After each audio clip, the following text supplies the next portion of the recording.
मैं आप लोगों का एक बार फिर से और जो वेबकास्टिंग पे हमारे साथ देख रहे हैं, उनका विशेष रूप से स्वागत करता हूं और हमारी आगे की यात्रा शुरू करते हैं। और जैसा कि मैंने कहा था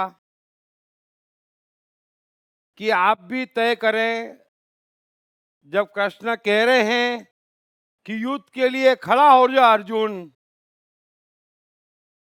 अब मैंने तुझे काफी समझा दिया, काफी कह दिया, अब तुझे और समझने सोचने की जरूरत नहीं। तुझे समझ में आ जाना चाहिए कि हंसते हुए, सब कुछ परमात्मा मानते हुए युद्ध करने के अलावा तेरे पास दूसरा कोई उपाय नहीं। हालांकि यही बात कृष्ण अब तक चौथी पांचवी बार कह चुके हैं, तो यह नहीं है कि वह अर्जुन से कह रहे हैं, वे हमसे भी कह ही रहे हैं कि भाई आप भी सुन चुके, वह की वही बातें पूरे विस्तार से सुन और समझ चुके, युद्ध के लिए तैयार हुए या नहीं। अब इस बात पर जो भी सवाल हो, ज्यादा से ज्यादा सवाल पूछ लीजिए। इस सहज योग को अच्छे से समझ लीजिए, क्योंकि इसके अलावा सुख, शांति, सफलता या फिर परमात्मा पाने का दूसरा कोई उपाय नहीं है। सब कुछ उसे ही करना है, हमें कुछ भी करना नहीं है। जो हम कर रहे हैं, हम मर रहे हैं। जो करता है वो भरता है, और जो कर रहा है वो भोग रहा है। यही भोगना हमारा कर्म बंधन है। अगर हम कर्म बंद कर देंगे तो सब समस्याओं का समाधान हो जाएगा। अब जो भी सवाल पूछना हो प्लीज पूछिए। हाँ। दूस, दूसरा अध्याय में श्लोक है 69। और हे अर्जुन, संपूर्ण भूत प्राणियों के लिए जो रात्रि है, उस नित्य शुद्ध बौद्ध स्वरूप परमानंद में भगवत को प्राप्त हुआ योगी पुरुष जागता है। और जिस नाशवंत क्षण भंगुर सांसारिक सुख में सब भूत प्राणी जागते हैं, तत्व को जानने वाले मुनि के लिए वह रात्रि है। अब इसका अर्थ तो सभी को अपने आप ही अब तो निकाल ही लेना चाहिए। जब उस समय हमने श्लोक लिया था तो बात अलग थी। कृष्ण अर्जुन से कह रहे हैं कि दुनिया में दो तरह के व्यक्ति हैं, एक ज्ञानी और एक अज्ञानी, है ना। तो ज्ञानी वहां पर सो जाता जहां पर अज्ञानी जागता, और जहां अज्ञानी सो जाता वहां ज्ञानी जाग जाता। अब अज्ञानी कहां जागता? अज्ञानी फल की आशा में जागता, है ना। ज्ञानी सो जाता और ये मिलेगा, चाहिए किसको, फिर सो जाता, है ना। तो ज्ञानी सो जाता, अज्ञानी फल की आशा में जाग जाता। क्या बात कर रहा है, चलो सपरिवार चलो, हैं, और जोर से बोलो जय माता दी है। सो अज्ञानी जाग जाता, ज्ञानी सो जाता। अज्ञानी कोई भी कर्म करता तो द्वंद उसमें प्रमुख होता, कुछ मिलेगा या खोएगा, है ना। तो उस वजह से करूंगा या नहीं करूंगा, ऐसे किसी भी कारण से जहां अज्ञानी जाग जाता, ज्ञानी सो जाता, है ना। मीरा सो गई, मीरा सो गई ना। अभी राजमहल में शादी हुई, पति को छोड़ के सड़कों पे नाचना महारानी के लिए आसान नहीं है। तो सब जने जाग जाते, ये हो सकता है कहीं? मीरा सो जाती, क्यों नहीं हो सकता है ना। सो ज्ञानी सो जाता जहां अज्ञानी जाग जाता, और जहां ज्ञानी जाग जाता कि ये तो परमात्मा का हुक्म आ गया, अब करना ही पड़ेगा, तो सारे अज्ञानी कहते महाराज इसमें घाटा दिखता है, वो जाने, नफा दिखता है, वो जाने, वो जाग जाता। लेकिन संसारी सो जाते, अज्ञानी सो जाते, अरे नुकसान का काम मैं क्यों करूं, है ना, अरे इसमें अपमान मिलेगा, लाख सत्य सही, कहने की बात अलग है, करना थोड़ी ही है?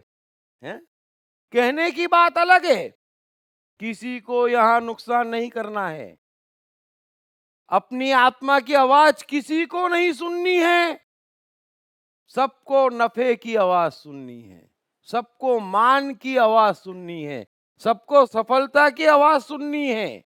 कृष्ण कह रहे हैं कि जहां अज्ञानी इन सब चीजों से चौंक जाता, जाग जाता और दौड़ने लगता, ज्ञानी उन सब बातों के लिए सोया मिलता, और जहां ज्ञानी जागता वहां अज्ञानी सो जाता कि ये तो मरने का काम है, इसमें मेरा तो कुछ फायदा ही नहीं है, मैं करूं क्यों? अरे परमात्मा का फायदा है, सर्व का फायदा है, सत्य है। आप कहेंगे दो दो पैसे में मिलता है ना, आर्टिस्ट लोग बना के देते हमको तरह तरह के परमात्मा, हमें नहीं चाहिए ऐसा परमात्मा। सो सिंपल है श्लोक का मतलब।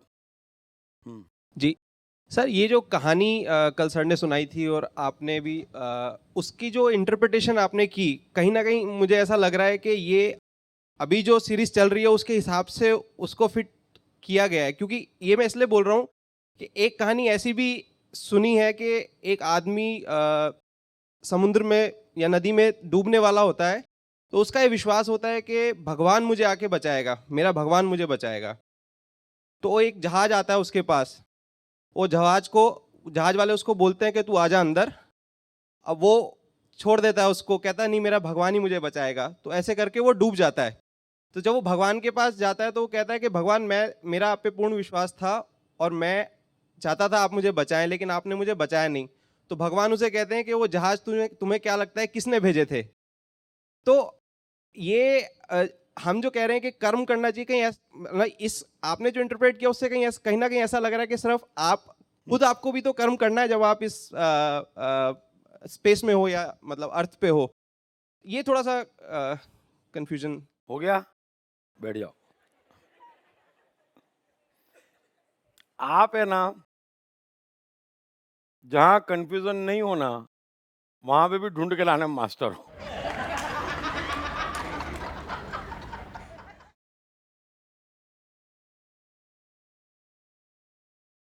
सब कुछ यहां पर परमात्मा कर रहा है, और मेरे किसी भी शब्द, किसी भी व्यक्ति और कोई भी चीज के रत्ती भर गलत इंटरप्रिटेशन की जगह ही नहीं छोड़ी है भगवान ने मेरे अंदर।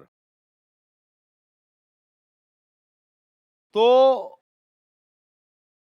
एक चीज हर कोई यहां पर समझ ले कि यह जो विश्व है इसकी रचना टाइम एंड स्पेस से हुई है, यानी कि समय और स्थान।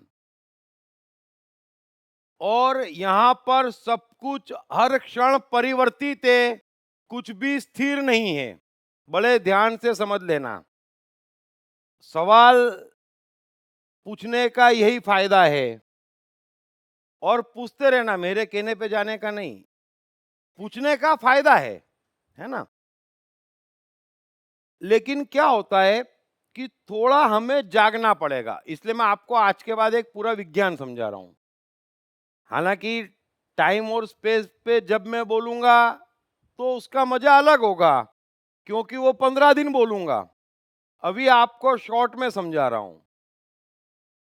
तो समय और स्थान से ये दुनिया बनी है, टाइम एंड स्पेस से। यहां पर कोई भी ऐसा कण नहीं है जिसमें टाइम ना हो और स्पेस ना हो। न्यूटन, आइंस्टाइन के सारे सिद्धांत टाइम और स्पेस के गणित को सिखाते, दर्शाते और समझाते हैं। उसी वजह से हम आज ब्रह्मांड के कोने कोने में जा पा रहे हैं और जो भी विज्ञान की प्रगति है वो इन दोनों को पूरी तरह से आभारी है। कृष्ण, लाओजू और अष्टावक्र जो बात कहते वो पूरा का पूरा टाइम एंड स्पेस का विज्ञान है, सिद्धांत है। लेकिन यह पदार्थ का विज्ञान नहीं है, यह मनुष्य के मन का विज्ञान है। विज्ञान है पदार्थ का विज्ञान, लेकिन दोनों का सिद्धांत टाइम और स्पेस है। चाहे मनुष्य हो, जानवर हो, पेड़ पौधे हो, कुर्सी हो, चांद हो, तारे हो, हवा हो, पानी हो, सबके सब टाइम और स्पेस हैं। उनमें टाइम भी है और उनमें स्पेस भी है। अब हम पदार्थों की बात छोड़ देते हैं और हमारे पे आते हैं। हमारे पास टाइम हमारा मन है और स्पेस हमारा शरीर है, और ये शरीर के संपूर्ण द्वार जो है वो स्पेस है। आंख से हमें दिखता, पांव से हम चलते, जमीन पे सोते, बिस्तर पे लेटते, ये जमाने भर की स्पेस में हम रहते हमारे मन के साथ। यानी कि टाइम और स्पेस हमारा जीवन है, और ये टाइम और स्पेस क्षण क्षण परिवर्तित है। इस बात को थोड़ा समझना। रत्ती भर क्षण भर को स्थिर नहीं है, और इतनी क्रिएटिव है कि न तो कोई पल दोबारा आना है, जो चला गया वो चला गया, हमेशा के लिए चला गया। न कोई मनुष्य दोबारा आना है, न किसी का जीवन दोबारा आना है। जो इस क्षण को मैं जिया अपने मन और शरीर से, वो मैं ही जिया इस क्षण को। ऐसा न कोई कभी पहले जिया इस क्षण को, न कभी कोई जिएगा इस क्षण को ऐसे। यह बात समझ ले आप, इतनी क्रिएटिविटी है। मनुष्य पूरी तरह इंडिविजुअल, अलौकिक और नवीन है। तो यहां पर कोई भी परिस्थिति, कोई भी वस्तु, कोई भी मनुष्य, कोई भी विचार स्थिर नहीं है, नया है और परिवर्तित है। अब इस पूरे परिवर्तन के विज्ञान को अगर कोई एक समझ सकता तो वो हमारी आत्मा है। उसे ये मालूम है, और उसे ये मालूम है इसलिए उसे सब कुछ मालूम है। कोई भी चीज, फिर आप ये मत कहना अमेरिका का चुनाव अलग, ओबामा अलग, भगवान अलग, कृष्ण अलग, कागज अलग, कलम अलग, उसके लिए कुछ भी अलग नहीं है। वो सब चीज जानने वाला है, ये आत्मा है। अब जो मन बुद्धि है वो इस बात को समझती नहीं, वो समझती है कि सब अलग अलग है या रिपीटेशन है। तो वो जो उन्होंने किस्सा कहा, अगर वो प्रयत्न कर रहा है तो परमात्मा नहीं आएगा। लाओस से आपने पूरी सुनी हुई है, तो लाओस से में ये विज्ञान बड़े डिटेल में मैंने कहा है, और मैंने गीता में भी कहा है। लेकिन भीतर की चेतना जितनी जागेगी उतना आप उस चीज की प्रॉपर कनेक्टिविटी कर पाएंगे, है ना। और सारी कोशिश ये है कि चेतना तेजी से जागे। अब न्यूटन के सर पर एप्पल गिरा तो समझने में कितनी देर लगी? एक क्षण, है ना। हमारे सर पे कितना कुछ गिर चुका है, हमें समझ में नहीं आ रहा है ना। तो थोड़ा सा इस बात को समझें कि चेतना क्यों नहीं जाग रही है। तो कृष्ण कह रहे हैं कि हम बाहर भग रहे हैं, बाहर से ज्ञान ले रहे हैं, बाहर से प्रभावित हो रहे हैं, और बाहर के विश्व को, बाहर की दुनिया को हमारी जो वास्तविक दुनिया है उस पर प्रभाव पड़ने दे रहे हैं बाहर की दुनिया का। जबकि होना यह चाहिए कि हमारे भीतर की दुनिया का पूरी बाहर की दुनिया पर प्रभाव पड़ना चाहिए। ये जीवन जीने का एक सही तरीका है। कबीर के भीतर दोहे थे, वहां से बाहर निकाले और पूरी दुनिया पे उसका प्रभाव जमाया। तो चीज भीतर से बाहर निकलनी चाहिए। वो काम हमारी आत्मा का है, क्योंकि वो परमात्मा से ट्यून्ड है। अब हम कनेक्टिविटी नहीं बिठा पाते जैसी न्यूटन ने बिठाई, है ना, ये हमारी समस्या है। कृष्ण बड़े अच्छे तरीके से समझा रहे हैं कि सब कुछ परमात्मा है, सब कुछ परमात्मा है। रत्ती भर भी किसी भी चीज में परमात्मा नहीं है, ऐसा नहीं है। सवाल ये है कि हमने बाहर की दुनिया को भीतर आने दिया तो हमारे भीतर परमात्मा ढक गया और शैतान बैठ गया है।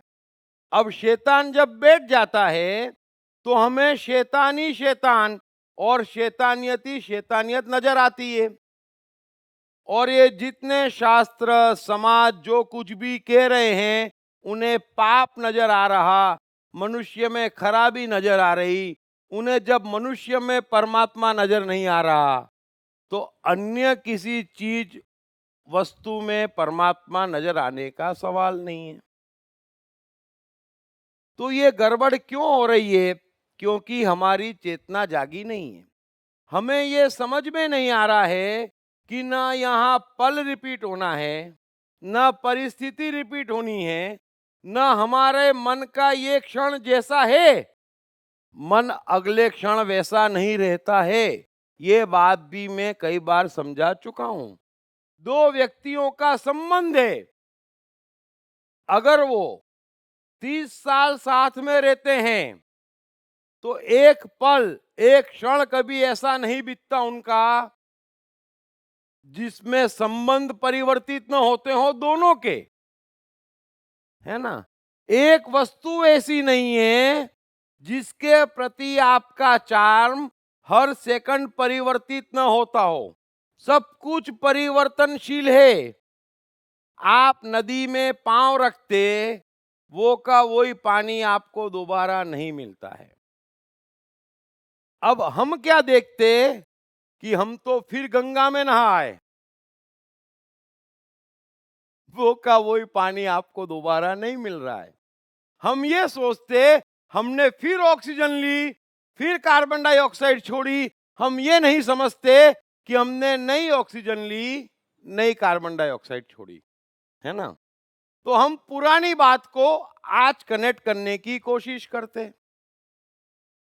सब चीज अलग अलग है। तो आप जो कह रहे हैं, आपने जो कहानी सुनाई उसमें अलग सिचुएशन है, और इन्होंने जो कहानी कही उसमें अलग सिचुएशन है ना। सार दोनों का एक ही है, लेकिन आप उन दोनों सिचुएशन का तालमेल नहीं बिठा पा रहे हैं। और गीता के आगे के श्लोकों में जो आपने कहा, कृष्ण उस पूरी साइकोलॉजी की ओर इशारा करेंगे, है ना। और यह कृष्ण का शब्द जो उन्होंने यूज करा वो कभी किसी अन्य ने यूज नहीं किया। कृष्ण ने गीता में एक नहीं अनेक कमाल किए हैं। सो दो चीजें होती, जगत पूरा का पूरा परमात्मा है। रत्ती भर कहीं पे भी किसी जगह परमात्मा कम नहीं है, और हम सब परमात्मा के खिलौने हैं। लेकिन होता यह है कि 60 साल के जीवन में 6 मिनट या 6 घंटे हम परमात्मा के हुक्म में रहते, बाकी समय या तो बाहर की दुनिया का हुक्म हम पे चलता या हमारे बुद्धि अहंकार का हुक्म हम पे चलता। अब परमात्मा तो चाहता है, बड़े अच्छे से समझ लेना, परमात्मा तो चाहता है 24 घंटे सबका हित, सबको आनंद देना, मस्ती देना, खुशी देना, सफलता देना, जुमना और उन जगहों पर जाना मन से, शरीर से, जहां पर कोई कभी न गया हो। आप छोड़ दें, कहे ही मत कि कृष्ण के जीवन में इतना आनंद था, उनको इतना ज्ञान था, इंद्र का ऐसा दरबार था। अरे उससे कहीं ऊपर भगवान आपको देना चाहता है। क्यों? कोई आपसे दुश्मनावट थोड़ी ही है, उसका कोई प्रिय या अप्रिय नहीं है कि कृष्ण को दे दिया, बुद्ध को दे दिया, एडिसन को दे दिया और आपको नहीं देगा। ऐसा नहीं है, वो देना चाहता है, लेकिन कैसे देगा वो? जरा समझना इस बात को। वो कैसे देगा? या तो टाइम में देगा, यानी हमारे मन में भेजेगा, बरोबर? समझ लेना, उसके पास हमको देने के लिए हथियार क्या है? या तो हमारे मन में भेजे, है ना, कि चलो इसको दोहे दे दो, इसको विज्ञान दे दो, इसको क्रिकेट दे दो, है ना, वो बेचता। एक उपाय तो ये है, और दूसरा उपाय क्या है उसके पास? दूसरा उपाय स्पेस में है कि किसी और को भेज दे निमित्त बना के, है ना। तो निमित्त शब्द कृष्ण ने जो यूज करा वो स्पेस के लिए करा, कि जब भी स्पेस से आपको कुछ मिलता तो वो देने वाला मेरा निमित्त है, वो मेरा स्वरूप है, वो मेरा अवतार है। तो उस मनुष्य को जो जहाज भेजा, वो जहाज परमात्मा का निमित्त है, परमात्मा का अवतार है, जो उसे बचाने आया था। परमात्मा तो आ नहीं सकता, है ना। तो परमात्मा के पास भी हथियार या तो मनुष्य है या वस्तु है, और वो भेजता कब? जब उस पे हमारी श्रद्धा होती तब। तो ये निमित्त बन के भेजा परमात्मा ने जहाज, उसे बचाने के लिए, क्योंकि वो कह रहा था कि ईश्वर बचाने आएगा। इस केस में कृष्ण साक्षात गए, वो भी स्पेस की बात हुई। अगर कृष्ण को या परमात्मा को मन में भेजना होता तो उसको इतनी शक्ति देता कि वो दसों से निपट पाता। ये इसको कहते हैं टाइम में देना, और उसको कहते हैं स्पेस में देना। लेकिन देता दोनों परमात्मा है ना। अभी ये मत कहना, कभी भी मत पूछना कि परमात्मा कैसे देता है। परमात्मा या तो आपको टाइम में देगा, यानी आपको सक्षमता देगा, आपको ऊंचाइयां देगा, और सारी ऊंचाइयां एक मनुष्य को नहीं दे सकता, तो बाकी निमित्त भेजता, लेकिन आपका ख्याल रखता। अगर आप उस पर श्रद्धा करते, उससे कम्युनिकेशन रखते। सो मुझे उम्मीद है कि अब आप समझ गए होंगे, है ना। सो सवाल आपका अच्छा था, लेकिन इस विज्ञान को जो मैंने समझाया हमेशा ध्यान रखना। बहुत डिटेल में मैंने आज कहा नहीं, जगह नहीं है, लेकिन शॉर्ट में उसके पास दो ही उपाय हमें देने के, या तो हमारे भीतर कोई प्रतिभा भेज दे या किसी प्रतिभावान को हमारे सहारे खड़ा कर दे। लेकिन वो दोनों में से एक काम कांस्टेंट करता रहता हमारे साथ, अगर हम उस पर श्रद्धा रखते। अगर नहीं रखते तो यही कोशिश हम कर रहे हैं कि हम अपने भीतर प्रतिभा पैदा करें और बाहर इतनी शक्ति पैदा करें, है ना, कि सब कुछ ठीक हो जाए। तो वो ठीक नहीं हो रहा है। तो देने वाला श्री भगवान, लेने वाला श्री भगवान, हमें उस श्री भगवान पे भरोसा करना है। और भरोसे की पहली सीढ़ी ये है कि मैं अब अपने को बनाने की, बचाने की और बढ़ाने की तमाम कोशिशों का समर्पण कर रहा हूं, है ना। अगर उसे मुझे बचाना होगा तो मेरे को मजबूत बनाएगा, अगर नहीं बचाना होगा तो थोड़ा सा मार खाने में फायदा होगा, या कोई तीसरा आके बचाएगा और कुछ नहीं होता तो भी उपाय दूसरा नहीं है ना, लेकिन हम रोते। अरे मार खाने में भी फायदा है, और कई लोग जेल जाके बने हैं, है ना। सो ये मत पूछो कि वो कैसे देता, कहां देता। आपकी श्रद्धा है तो आप कोशिश नहीं करेंगे। इसीलिए मैं थोड़ा और डिटेल में समझाने की कोशिश करता हूं, क्योंकि मैं जानता हूं और कृष्ण भी कह चुके हैं कि पहले अपने में फिर मुझ में देखेगा। अगर आपको ये चीज प्रैक्टिकल अनुभव में आ जाएगी, सवाल खत्म हो जाएंगे। जब तक प्रैक्टिकल अनुभव में नहीं आती, मैं कोशिश करता रहूंगा अलग अलग तरीके से समझाने की। सो आप अपने आप को उसकी मर्जी पर छोड़ दीजिए। अगर कोई समस्या है तो समस्या किसकी है, जरा समझना। मैं जो समझा रहा हूं उसे समझने की कोशिश करना।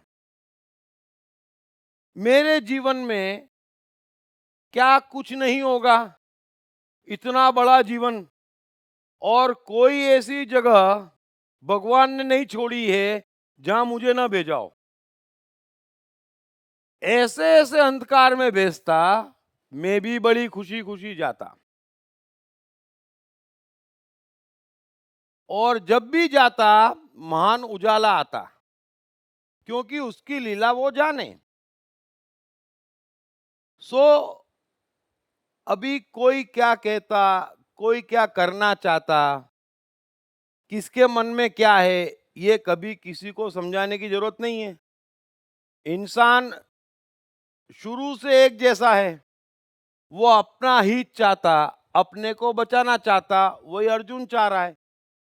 बाकी इश्क के सब दुनिया वाले बेकार की बातें करते हैं। मैं बार बार कहता हूं, यहां परमात्मा के अलावा वास्तव में किसी को आपकी नहीं पड़ी है।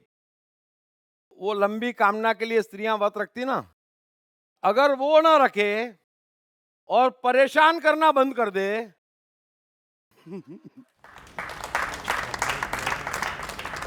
20-30 वर्ष हर एक की उम्र ऐसे ही बढ़ जाए। इनके अनुभव ज्यादा अच्छे हैं। माइक दो इनको। हाँ बोलिए बोलिए। नहीं सर, इस पे एक जोक था कि एक जोक है कि आपके, नहीं नहीं मेरा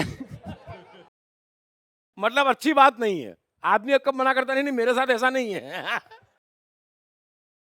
मतलब ये है कि औरतें चैन से जीने भी नहीं देती और करवा चौथ का व्रत रख के मरने भी नहीं देती। और सदियों से ये अदा है जी तभी संपूर्ण मनुष्य औरत के आसपास घूमता जी है ना, क्योंकि कोई यहाँ जीना भी नहीं चाहता और मरना भी नहीं चाहता।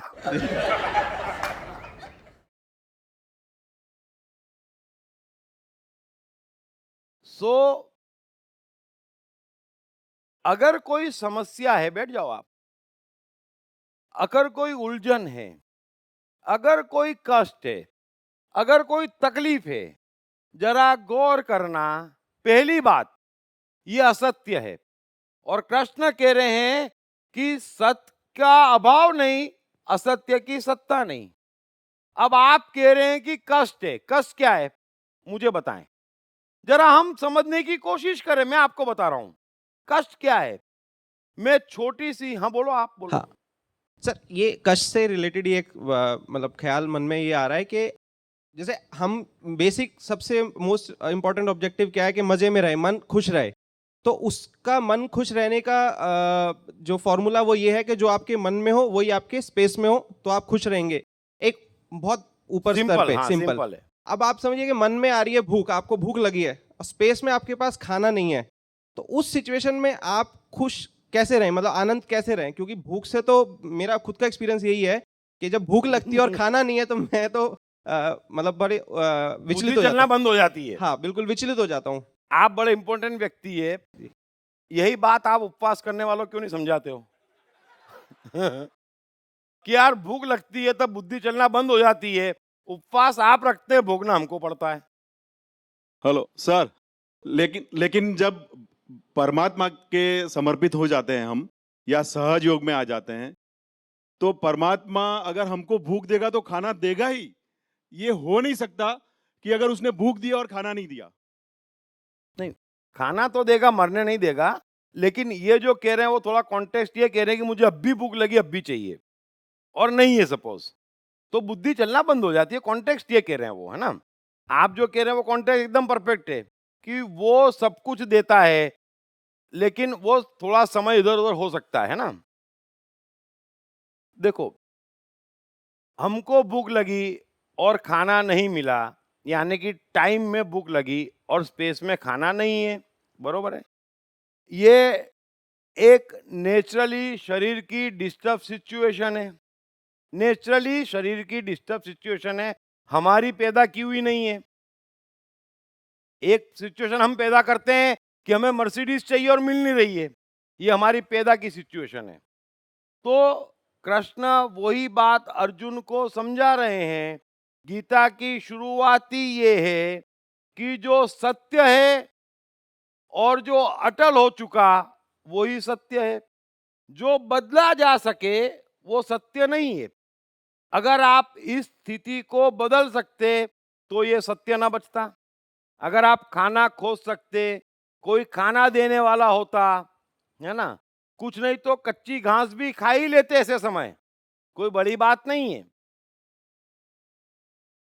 तो जब हम कुछ भी नहीं कर सकते तो वो अटल सत्य हो गया जिसे टाला नहीं जा सकता, और जिसे टाला नहीं जा सकता उसके लिए एक ही उपाय है कि उसे स्वीकार कर लो कि प्रभु तेरी मर्जी पूरी हो, है ना। जब क्राइस्ट को कीले ठोके गए, अटल सत्य हो गया, तो खून के फव्वारे फूट रहे हैं और वो कह रहे हैं प्रभु तेरी मर्जी पूरी हो।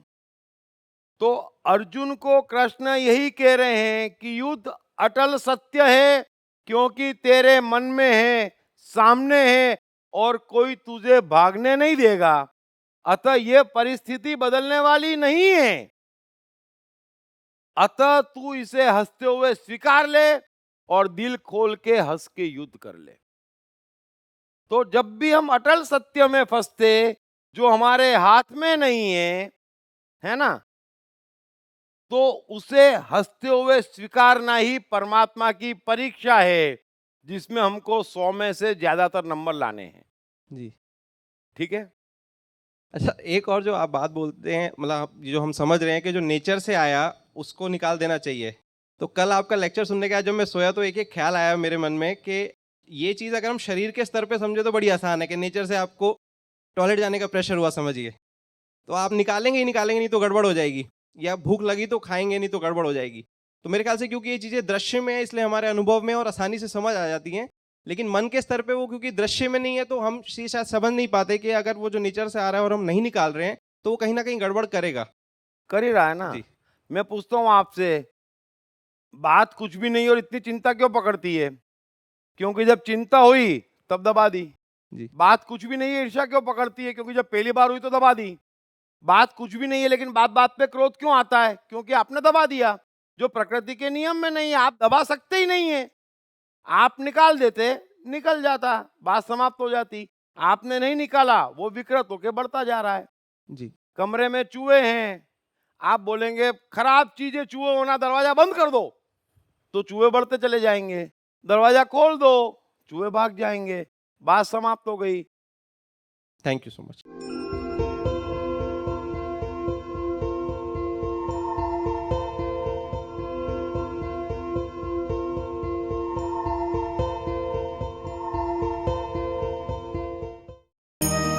कृष्णा, मन और जीवन के मास्टर। कृष्णा एक प्रेमी, एक कलाकार, एक गुरु, एक राजनेता, एक व्यवसायी।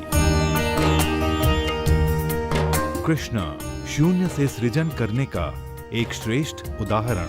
कृष्णा जो कठिनतम परिस्थितियों में भी हंसते हुए जीने की कला सिखाते हैं। कृष्णा जिन्होंने जीवन का हर युद्ध जीता। दीप त्रिवेदी द्वारा लिखित किताब। मैं कृष्ण हूँ। ये किताब कृष्ण के संपूर्ण जीवन पर रिसर्च करने के बाद कुछ इस साइकोलॉजिकल अंदाज में सिलसिलेवार रूप से लिखी गई है कि जिसे पढ़ते पढ़ते आपका जीवन भी बदलता चला जाएगा। मैं कृष्ण हूँ। ये किताब अंग्रेजी, हिंदी, मराठी तथा गुजराती में एक साथ atmanestore.com साथ ही सभी प्रमुख ई-कॉमर्स साइट्स पर भी उपलब्ध है। सर, जब हम सहज योग और परमात्मा से समर्पित हो जाते हैं, तो जैसे इंटरनेट से हमें व्हाट्सएप के मैसेजेस मिलते रहते हैं, वैसे परमात्मा के मैसेजेस ऑटोमेटिकली मिलते रहते हैं ऑटोमेटिक। और हमको समझ में आता रहता है कि परमात्मा ने हमें अभी ये कहा। और अगर हम उस चीज को कई बार, जैसे 100 मीटर की दौड़ में, रेस में हम खड़े होते हैं जीरो बन के, जैसे आपने कहा कि शून्य बन के रहना है, और अगर रेफरी ने विसल नहीं बजाई और हम दौड़ गए तो हम फाउल हो जाते हैं। तो भगवान की मर्जी के बिना अगर हम कुछ भी करते हैं तो फाउल हो जाते हैं। फाउल हो जाता है। तो वो सिग्नल का इंतजार करना है। और हम क्या गलतफहमी पालते हैं कि रेस जितना ज्यादा फायदेमंद है। अब ये डिसाइड कौन करेगा? संसार नहीं करेगा, ये डिसाइड परमात्मा करेगा। इतना ज्ञान और हो जाए पक्के में, हर बार जीतना फायदेमंद नहीं होता, अक्सर हारना फायदेमंद होता है। मैं बार बार कई उदाहरण समझाता हूं कि चलो एक चोर है, पहली बार चोरी करने गया और नहीं पकड़ा गया, आप कहेंगे फायदा हुआ। वो उत्साह में आ जाता, 2-3 बड़ी चोरी करता, आखिरी चोरी में मर्डर हो जाता गलती से और पकड़ा जाता। अब पहले में पकड़े जाना फायदा हुआ कि नुकसान हुआ? हाँ, तो पहले में पकड़ा जाता तो उसका फायदा होता, न पकड़ा जाना नुकसानदायक हो गया। सो हमें रेस में जीतना या हारना, ये परमात्मा की मर्जी पे छोड़ दें हम तो ज्यादा बेहतर है, बजाय जीतने की कोशिश करने के। कोई श्रद्धा और समर्पितता होनी चाहिए। होना ही चाहिए नहीं, वो उसके अलावा कुछ हो ही नहीं सकता है। जो है वो हमारी कोशिश है। एक बात और याद आ रही है मुझे। एक कश्मीर जैसे जगह पे जो लकड़ी के पुल होते हैं, वहां पर बहुत बारिश हुई, तो वो लकड़ी के पुल कुछ बीच बीच में से लकड़ी टूट गई। तो एक जो भगवान का भक्त था, उसको पुल पार करना था उस तरफ। वो भगवान को बुला रहा है कि भगवान जी, ये पुल पार करना है, आप आइए, मुझे पुल पार करवाइए। वो बड़ी मुश्किल से वो कोशिश करते करते करते एक एक लकड़ी को पकड़ के करके गिरने की कोशिश कर, मतलब नीचे गिरने की उसमें था। फिर अचानक उसकी नजर सामने गई उस किनारे पे, तो भगवान खड़े हैं। वो चिल्ला रहा है, अरे भगवान जी, आप वहां क्यों खड़े हैं? मुझे लेके जाइए, मतलब मुझे बचाइए, मैं आपका कितना बड़ा भक्त हूं। लेकिन भगवान आए ही नहीं। जैसे तैसे मुश्किल से उसने पुल पार किया। जाके वो देख रहा है कि पुल वहां से बिल्कुल टूट गया था और भगवान उसको पकड़ के खड़े हुए हैं। गुड। तो वो नहीं आए, उसमें भी भगवान तो यही चाहता था कि मैं इसको बचा लूं कैसे भी करके। लेकिन हम समझ नहीं पाते, हम सोचते कि नहीं, भगवान आए नहीं। बस वही पूरा बात है। देखो, ये बार बार जो कहते हैं ना, वो पूरा सार के देते हैं। मैं आपसे यही कह रहा हूं, 24 घंटे एक विशाल कंप्यूटर चल रहा है जो हर एक से इंडिविजुअल कम्युनिकेट कर रहा है और वहां से सबके हित के लिए बराबर मनुष्य को प्रतिभा भेज रहा है और चला रहा है, और उसी हिसाब से बाहर स्पेस सेट कर रहा है। हम उसकी चलने क्यों नहीं दे रहे हैं? फल, द्वंद और बाहरी प्रभाव के कारण हम उस कंप्यूटर की चलने नहीं दे रहे हैं और खुद तय कर रहे हैं। और जब खुद तय कर रहे हैं तो हम लाख मानते हैं कि यहां जितने से सब कुछ हो जाएगा, जितने हेतु पूरे प्रयत्न भी करते, जीत भी जाते, और फिर अपने आप को महासंकट में फंसा पाते, क्योंकि तय हम कर रहे हैं। उसे मालूम है हम कितना सोचते। जरा सोचना, दिखता कितना है? कितना दिखता है? उसे पूरा दिखता है, तो उसे बहुत ज्यादा मालूम है। हमको लगता है ये घाटा हो गया, नहीं है। इसलिए मैं आपको समझा रहा था कि जब हमको लगता है समस्या है, असत्य है, कष्ट है, असत्य है, इसका अस्तित्व नहीं है, उसका अस्तित्व आज के बाद समझ लेना इसलिए है कि आपने उस चीज को इस बात से कनेक्ट कर रखा है और कोई अस्तित्व नहीं है उसका, और मैंने पूरा जीवन ऐसा जिया है, कभी कोई संकट नहीं आया। मैंने तो कैसी कैसी मन की करी है, उसकी कोई कल्पना ही नहीं कर सकता, कोई भी कल्पना नहीं कर सकता। मैं नहीं कहता एक ही दिन में उतनी हिम्मत दिखा दो, जितनी हो उतनी दिखाना, है ना। श्वास उतनी रोकनी चाहिए जितनी क्षमता हो, नहीं तो पूरी रुक जाती। लेकिन अपनी क्षमता बढ़ाओ, उस पे भरोसा बढ़ाओ। अगर मैं पूरे विश्व को एकत्रित कर लूं और कहूं कि ये सिचुएशन है, वो ऐसा भेज रहा है और मैं ये कर रहा हूं, सबके सब गारंटी ले सकते पूरी तरह से बर्बाद, सबके सब गारंटी ले सकते। मैं कहता भाई मेरे में इतना दिमाग नहीं है, कैलकुलेशन आता ही नहीं है। वो ज्यादा अच्छा मास्टर है गणित का, उसने भेजा कर दो, और वहीं उद्धार हो गया।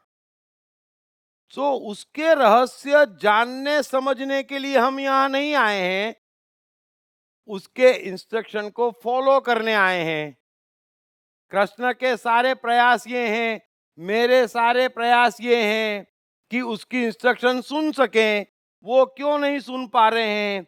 फल की आशा, द्वंद और बाहरी प्रभाव के कारण उस कोलाहल में उसकी आवाज दब जाती, हर क्षण दब जाती। हम हर क्षण और कुछ भी नहीं कर रहे हैं, अपने भीतर बैठे परमात्मा को मार रहे हैं।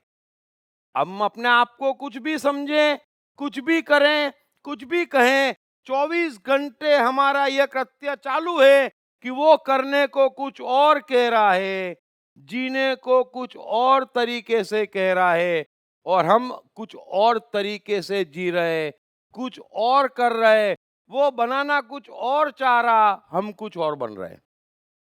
सो समस्या है नहीं, मैं ये मान रहा हूं कि ये चीज मुझे प्रभावित करेगी, मेरे जीवन में नहीं आना चाहिए, इसी को आप समस्या कहते हैं। इस चीज के बगैर जीना मुश्किल है, ये जाना नहीं चाहिए, वो जाती हुई दिखती आप समस्या कहते। यह ज्ञान है। अरे देने वाला श्री भगवान, उसे परफेक्ट मालूम है आपके हित का क्या है। लेने वाला श्री भगवान, वो आपके एक एक दुश्मन को जानता है, ढूंढ ढूंढ के मारेगा। वो जिसको ले जाता है ना, ले जाने दो, बीच में आओ ही मत। बस मैं हमेशा कहता हूं, जीवन में आगे वो बढ़ता, सफलता वो पाता, खुश वो रहता कायदे से, जिसे गाली देने वाले बढ़ते जाते हैं ना। जिसके जितने दुश्मन बढ़ते, उतना वो आगे बढ़ता है ना। और सफल लोग किनको कहते? जिनको आधी दुनिया कहती अरे बोगस आदमी, जने कैसे यहां पहुंच गया। जने कैसे नहीं पहुंचा, भगवान ने पहुंचा दिया और तुमको ये काम सौंप दिया। बोलते रहो उसको गाली, निकालते रहो उसमें दोष, ये काम सौंप दिया, बेमतलब सौंप दिया है। सो उसका काम है। अरे तुम्हारे दुश्मन पूरा संसार हो जाए तो क्या तुम्हारा उसकी मर्जी के बगैर बिगाड़ देगा? अरे एक एक को ढूंढ ढूंढ के ठीक करेगा। अगर आप परमात्मा के काम में लगे हैं, उसका हुक्म सुन रहे हैं, तो जाको राखे साइया, मार सके न कोई, क्योंकि फिर आपका शत्रु परमात्मा का शत्रु है, उसके बचने का कोई उपाय नहीं है। लेकिन अभी वो हमारा शत्रु है, क्योंकि हमारे स्वार्थ पे हमला होता दिखता है, फिर हम उसको निपटाने जाते, हर शत्रु हमको खा जाता है ना। ऐसा नहीं है आपस के व्यक्ति खा रहे हैं, वस्तुएं खा रही, धन खा रहा, माया खा रही, धर्म खा रहा, समाज खा रहा। हम तो सबकी खुराक बन के घूम रहे हैं। सुबह से निकलते हैं, जाको जितना चाहिए, है ना, हमको खाते जाओ। अरे ये क्या हाल है? क्योंकि हम सबको अपना दुश्मन मान रहे हैं, जबकि मेरा कुछ है ही नहीं, मुझे कुछ चाहिए नहीं, मेरी कुछ इच्छा नहीं, फिर भी डिस्टर्ब करोगे, यानी कि बीच में आओगे मेरे। कल दिखना, रात को उठा लेगा परमात्मा टुक करके, है? मेरे बीच में मत आओ। कभी किसी बुद्ध, महावीर, कृष्ण, क्राइस्ट के बीच में आने की कोशिश मत करना।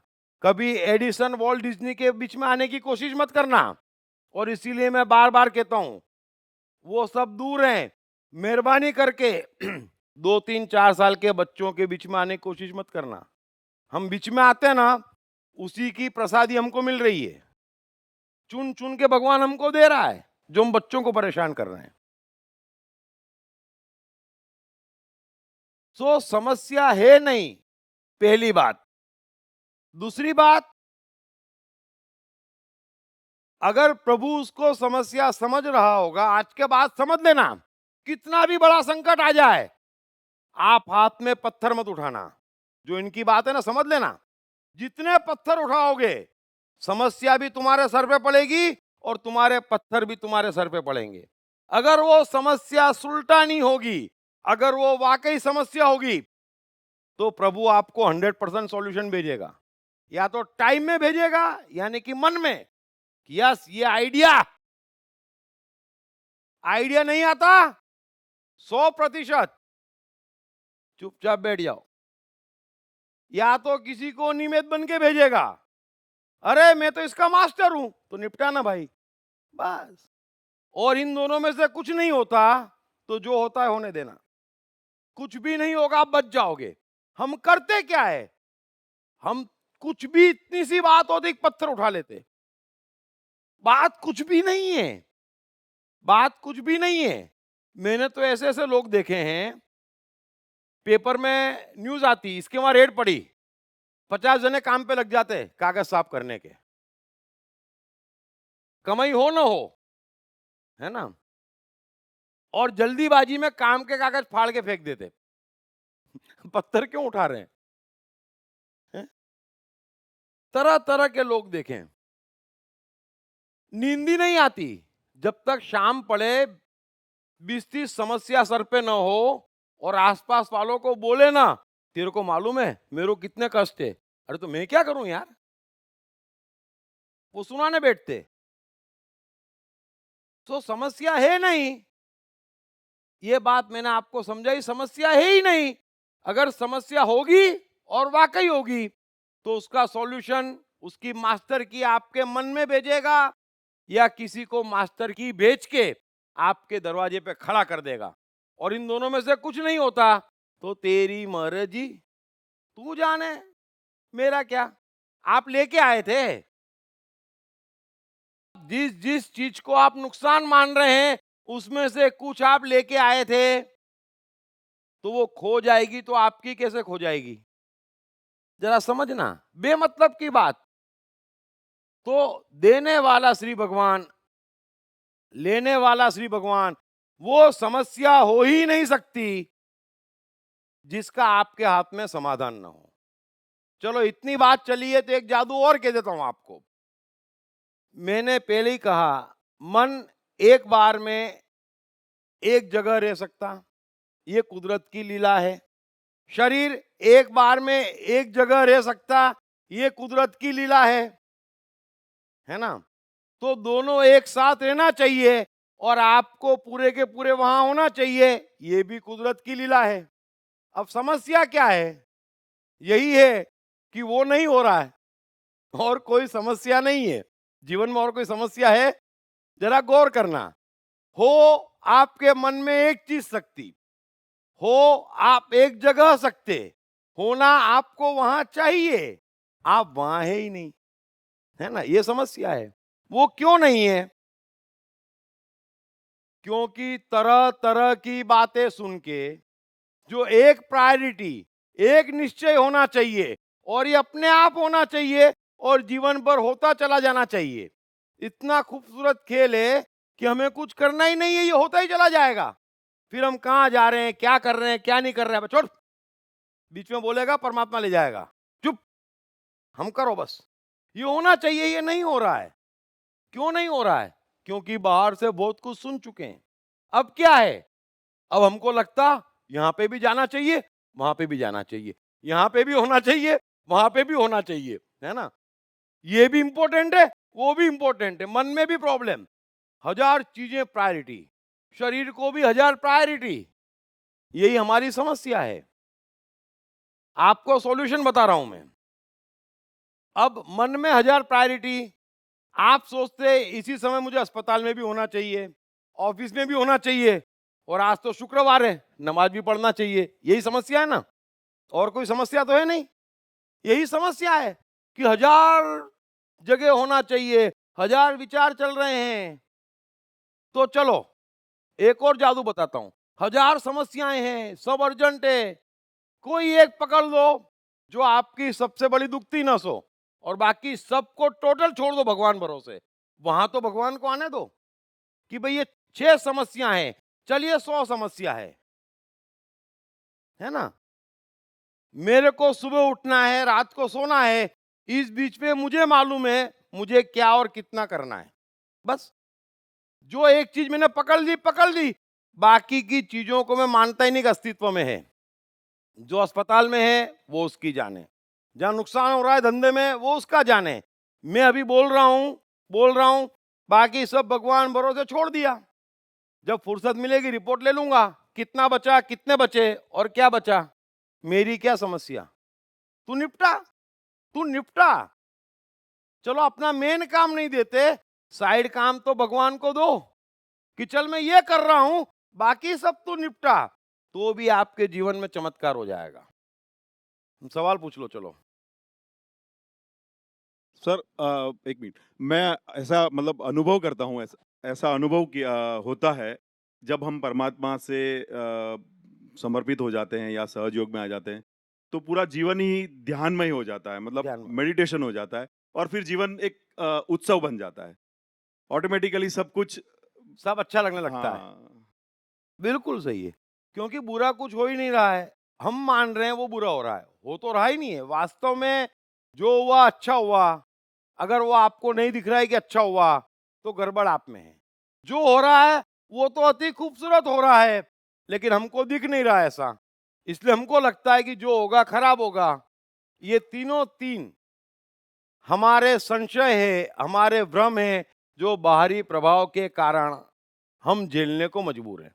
सवाल पूछ लो। जी, मतलब मेरा जो पर्सनल एक्सपीरियंस ये है डे टू डे का, जैसे बहुत टाइम ऐसा होता है कि मन में कुछ आ रहा है, मैं कर लेता हूँ, वो उस वक्त खुश रहता हूँ, लेकिन कभी कभी बीच में ऐसा कुछ होता है कि मन में कुछ भी नहीं आ रहा होता और उस वक्त कुछ बोरियत सी होने लगती है। मतलब तो वो क्या चीज़ है, मतलब नहीं। मतलब ये जो कंटिन्यूटी नहीं रहती उसमें, तो उस वक्त बड़ी बेचैनी सी, उत्सुकता सी हो जाती है कि कुछ होना चाहिए, लेकिन मन में कुछ भी नहीं आ रहा होता उस वक्त। तो ये फिनोमिना थोड़ा सा ऐसा है, जब हम लैक ऑफ एनर्जी हो जाते हैं तब अक्सर ऐसा होता है ना, कि कुछ भी करने की इच्छा नहीं हो रही है। फिर कभी कोई गहरी चोट पड़ती है ना। चाहे हसीन व्यक्ति, हसीन वस्तु हमको दगा दे जाती है, हमारी पसंद की गाड़ी, है ना, पसंद की चीज, पसंद का व्यक्ति अगर दगा दे जाता है, तो भी फिर बहुत समय तक कुछ भी आता नहीं है, क्योंकि अब क्या पसंद करें, है ना। मन भी थोड़ा सोचता कि जिस पे इतना भरोसा किया था उसने ये कर दिया, तो मन भी सोचता ना कि अब नया क्या भेजे, हैं। वो भी यही करेगा, तो थोड़ी देर ये रहता। लेकिन मन की एक खूबी है, अगर आप उसको चार्ज नहीं करेंगे तो वो सेल्फ चार्ज है, थोड़ी देर रहेगा फिर कहीं ना कहीं लग जाएगा। चलो यही कर लेते हैं, चलो इसी का मजा ले लेते हैं, चलो इसी से काम चला लेते हैं। ये मन की खूबी है। बुद्धि परेशान करती कि इतने से क्या होगा, इतना तो कम से कम चाहिए। अरे मजा लेने के लिए क्या चाहिए, एक जोक काफी, एक गाना काफी है। अरे दिल से दिल मिले होना काफी। चल पड़ो। I have a question. You have described the 7 types of minds, and और कहीं ऐसे भी सुना है about अन्नमय कोश, प्राणमय कोश, विज्ञानमय कोश, आनंदमय कोश। तो इसका कुछ correlation है direct? Then how are these two different? Can you? वो है ही नहीं।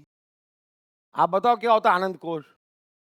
मैंने तो मन बताया कि कॉन्शियस माइंड है तो कैसा होता है। और आपको पढ़ते या सुनते ही समझ में आया था कि हाँ ऐसा कुछ अंदर है। अभी क्या होता है ज्ञान कोश, क्या होती है कुंडलिनी, बताओ मेरे को, चलो क्या होती। अगर कोई चीज मेरे भीतर है तो मुझे मालूम होना चाहिए कि हाँ ऐसी कोई चीज भीतर है। अभी कहने को क्या है, आप लिख लो कल, आप अभी जाओ और अपने 7 मित्रों के नाम से 7 मन लिख दो, कोई रोकने वाला थोड़ी ही है। और मिल जाते हैं मानने वाले उसको भी। तो ज्यादा ज्ञान परेशान करता है। जो चीज सिद्ध नहीं, सत्य सिद्ध होता है और जो सिद्ध नहीं होता वो सत्य नहीं है, उसके लिए क्यों परेशान होते हैं। आप देखना 24 घंटे हम किन चीजों पे भरोसा करे बैठे हैं जो सिद्ध नहीं हो रही है। अब जो सिद्धि नहीं हो रही है उस पे आप भरोसा कैसे करेंगे, संभव नहीं है। भरोसे पे रहते भी और भरोसा करते भी नहीं, 0-100 के बीच में रहते हैं। वरना जो चीज है वो आपके भीतर है, ये हमारे जीवन की बात है, ये सारे अनुभव हमको है। जो मैंने अभी बताया जादू, कि अगर मैं एक काम कर रहा हूं, मैं पेंटिंग बना रहा हूं, पेंटिंग में मन लगा पड़ा है, अब उसी समय कोई बिजनेस की प्रॉब्लम आ गई, कोई फैमिली में बीमार हो गया, तो मुझे अपने मन के साथ रहना चाहिए। अगर मन पेंटिंग में ही लगा रह जाए फिर भी, तो बाकी दोनों को भगवान भरोसे छोड़ देना चाहिए। बस हम क्या करते, कुछ भी उसके भरोसे छोड़ना नहीं चाहते। पहले तो 1000 समस्याएं इसलिए कि हम लाए हैं, खींच खींच के ढूंढ ढूंढ के लाए, फिर उसको भरोसे पे भी नहीं छोड़ते। और अब जीवन ऐसा हो गया है कि सुबह से शाम तक ऐसा लगता है कि इतना इतना करना पड़ेगा, कहां जाएंगे, कैसे करेंगे, बड़ी समस्या है। और शाम को पूछते, उसमें से 2-4 निपटाई, अरे कुछ नहीं कर पाया। सोचते ही रह गया कौन सी जगह जाऊं और क्या करूं, किसको प्रायोरिटी दूं। अरे एक पकड़ लो जो मन में है, बाकी भगवान भरोसे छोड़ दो, फिर जितनी उसमें से बची हो शाम को रिपोर्ट ले लेना। तो हमारा जीवन बहुत बड़ा है, ये सब कठपुतलियां हैं अहंकार की। तो समस्या नहीं है, हम मानते ये समस्या है। मुझे तो एंटरटेनमेंट लगता, कृष्ण अर्जुन को वही कह रहे हैं कि तू ये महाभारत का युद्ध ऐसा मत मान, इसको रास मान, है ना। तो क्या टेंशन है, हैं? क्या टेंशन है, कुछ भी टेंशन नहीं है। थोड़ा सा हल्के लेते सीखो, इतना ज्यादा बोझ हमारे सर पे भगवान ने रखा नहीं है जो हम उठा के घूम रहे हैं। भय और लोभ, बस वो नहीं तो कुछ नहीं। अरे समझे आप ले क्या जा सकते और आप दे क्या सकते। कृष्ण का गीता में पहला सवाल तो ये है कि न तुम कुछ पा सकते न तुम कुछ खो सकते, तुम हो और वो हमेशा तुम रहोगे, और तुम्हारे पास तुम्हारे अलावा कुछ है नहीं। अब उसमें पाना खोना कहां से आ गया, जरा समझो इस बात को। मैं हूं, मेरा मैं तुम ले जा नहीं सकते, मेरे में कुछ डाल नहीं सकते, तो मेरा खोना पाना आया कहां से। मैं एक कहानी सुनाता हूं ना हमेशा, कि जब सिकंदर भारत से जाने को हुआ तो काफी हीरे जवाहरात, एक से खूबसूरत चीजें सब ले जा रहा था। फिर जाते वक्त एंड टाइम पे उसे विचार आया, क्या भारत के सन्यासी इतने फेमस हैं, एक सन्यासी को भी ले चलूं। अब किस्मत खराब, तो असली सन्यासी हत्थे चढ़ गया। नकली चढ़ जाता तो खुशी खुशी जाता। अब जब असली सन्यासी हत्थे चढ़ गया तो उसने अपना स्वरूप भी दिखाया। सिकंदर से पूछा, बोलो तुम्हारे सिपाही मुझे पकड़ के लाए क्यों। बोले आपको मेरे साथ चलना है। बोले क्यों। बोले क्योंकि मैं अपने देशवासियों को दिखाना चाहता हूं कि भारत का सन्यासी ऐसा होता है। बोले यही काम है। बोले हाँ, तुम मुझे नहीं ले जा सकते। सिकंदर बोले पागल है क्या, कौन रोकेगा मुझे। अरे सब कुछ ले जा सकता भारत में से जो मैं चाहूं, मुझे कोई रोकने वाला नहीं है। सन्यासी बोले ये सब मुझे ज्ञान नहीं, मुझे नहीं ले जा सकते। सिकंदर चमक गया, सिपाहियों को बोला इसको बांध दो रथ पे। बांध दिया। बोले अब बोलो। अरे बोले अब क्या बोलूं, सन्यासी अलग अलग बात नहीं बोलते, मैंने कह दिया ना मुझे नहीं ले जा सकते। सिकंदर बोले कैसी बात कर रहा है, रथ दौड़ाओ। रथ दौड़ा दिया। बोले अब। अरे बोले फिर वही बात, मैंने कह दिया ना तुम मुझे नहीं ले जा सकते। अब सिकंदर थोड़ा टेंशन में आ गया, बोले इतने कॉन्फिडेंस से कह रहा है, मामला क्या है? उसने रथ रोका और पूछा, अरे मैं तुम्हें ले जा रहा हूं और तुम बार बार कह रहे हो मुझे नहीं ले जा सकते। तो बोले तुम किसको ले जाना चाहते? बोले सन्यासी को। तो बोले वो तो आएगा नहीं, और जिसको तुम ले जा रहे हो वो मैं हूं, है ना? मैं वहां जाकर सन्यासी बचूंगा ही नहीं। ये तो मेरे हाथ में है, सन्यासी बने रहना है या ना बने रहना। मेरा सन्यासपन तो मैं भारत में छोड़ दिया, अब तुम जिसको ले जा रहे हो वो सन्यासी है ही नहीं, है ना? तो सन्यासी को तुम ले नहीं जा सकते, सन्यासी को कुछ दे नहीं सकते, सन्यासी से कुछ ले जा नहीं सकते। तो हम संपूर्ण हैं, पूर्ण हैं, रत्ती भर कमी नहीं है। हम यहाँ पर परमात्मा का काम करने आए हैं, उसका काम कर सके, उसकी आवाज सुन सके, इसलिए हमें आत्मा दी है। उस काम को इम्प्लीमेंट कर सके, इसलिए हाथ पांव शरीर बुद्धि अहंकार दिए हैं, और मस्ती से जी सके, इसलिए इंद्रियां दी है। इसमें कहीं कोई कंफ्यूजन है नहीं, सब कुछ उसका है। कृष्ण वही कह रहे हैं कि सारे कर्म परमात्मा को अर्पण कर दे, कोई बंधन नहीं फिर। सो सन्यासी को कोई ले नहीं जा सकता, सन्यासी को कुछ दे नहीं जा सकता। एक अंतिम बात मैं आपसे कहता हूं, कबीर का एक खूबसूरत भजन याद आ रहा है इस बात पे। यूं भी कबीर का कोई मुकाबला हो ही नहीं सकता। तो उनका एक भजन है कि जीनी जीनी बुनी रे चदरिया, है ना? जीनी जीनी बुनी रे चदरिया, है ना? दुनिया ने बड़े उपद्रव कर बीनी चदरिया, लेकिन दास कबीर बड़े जतन से बुनी चदरिया, और जैसी की तैसी धर दी चदरिया।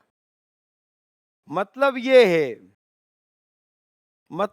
है कि प्रभु जब तुमने मुझे भेजा था, है ना, तब मेरे मन में ऐसा नहीं था कि मुझे अपनी चदरिया बुननी है ना? बच्चों के मन में ऐसा नहीं होता कि मुझे अपनी चदरिया बुननी है, मुझे कुछ बनना है, मुझे कुछ सीखना है, मुझे कुछ सुधरना है, मुझे कुछ पाना है, और मुझे धार्मिक तो जरूर होना है। इसमें से कुछ भी मेरे में नहीं था, है ना? तो तूने मुझे चदरिया दी, जीनी जीनी बुनी, लेकिन बड़े जतन से बुनी, है ना? तुमने कहा तब बुनी, और तुमने कहा उतनी बुनी, मैंने कुछ भी उसमें किया नहीं। जब पैदा हुआ था तब भी यही करता था, तू कहता था उतना करता था, है ना? जो तू देता था वो पाता था, और मैं मस्त था। दुनिया ने उसी चदरिया को खुद तय कर करके बड़े उपद्रव से बुनी, है ना? और एक से एक उसमें फूल लगाए, एक से एक श्रृंगार करा। दुनिया ने सब कुछ किया, मैंने कुछ भी नहीं किया। अब मर गया, तेरे पास आया, लेकिन देख ले, जैसी दी थी वैसी की वैसी मेरी चदरिया है। जीनी जीनी बड़े जतन से बुनी, मैंने अपना उसमें कुछ भी नहीं लगाया है। जब आया था तब पूरी चदरिया तेरी थी, सौंप रहा हूं, पूरी चदरिया तेरी है। और इस पूरे दरमियान के बीच में भी, इसमें एक धागा, एक निशान भी मैंने अपनी मर्जी से नहीं लगाया। जैसी की तैसी धर दी चदरिया। तो मेहरबानी करके लाए थे उसको याद करो, जो देनी है वो याद करो, बुनने की कोशिश मत करो, बिगड़ जाएगी। सोचोगे आप तारे लगा दिए, फूल लगा दिए, हरा कलर लगा दिया, केसरी कलर लगा दिया, बिगाड़ दोगे उसको, चदरिया को।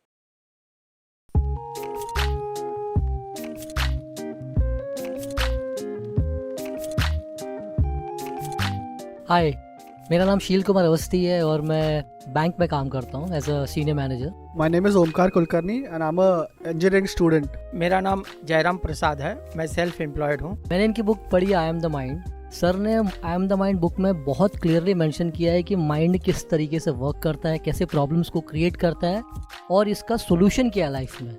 It's a really great book that I've come across in so many years. I've read many books but this one stands apart. इस पुस्तक की सरल भाषा, साधारण ढंग से मन का क्लासिफिकेशन ने मुझे बहुत प्रभावित किया है। I have read the book. It clearly identifies, explains the difference between your brain and the mind. All the 7 states of the mind are clearly defined in that book and that's the best thing about the book. So it's a very nice book written in a very clear language. मेरा तो मानना है, मैं मन हूँ पुस्तक, हर व्यक्ति को पढ़ना चाहिए।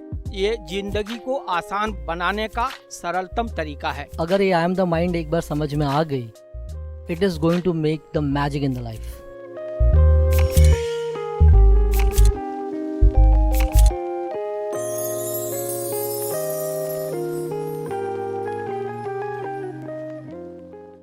सर, ये जैसे पता लगता है ये अन्याय के ऊपर ही लड़ाई थी जो पूरी आप बतला रहे हैं। हम आज की सिचुएशन जैसे लेते हैं, बहुत डे टू डे में अन्याय होते हैं। तो एक छोटी सी सिचुएशन में लेता हूँ जो शायद हर घर घर में होती है। एक फादर के मरने के बाद उसके 3-4 लड़के जैसे होते हैं, तो एक लड़का जो है वो सारी जायदाद वगैरह पर कंट्रोल कर लेता है। तो कुछ सिचुएशन में दूसरे लोग लड़ाई करते हैं, मर्डर भी हो जाते हैं, ये भी हो जाता है। कुछ लोग संतोष कर लेते हैं, अरे इसकी किस्मत में था, ये ले गया, ये है। ऐसी सिचुएशन में आपका क्या रिएक्शन होगा?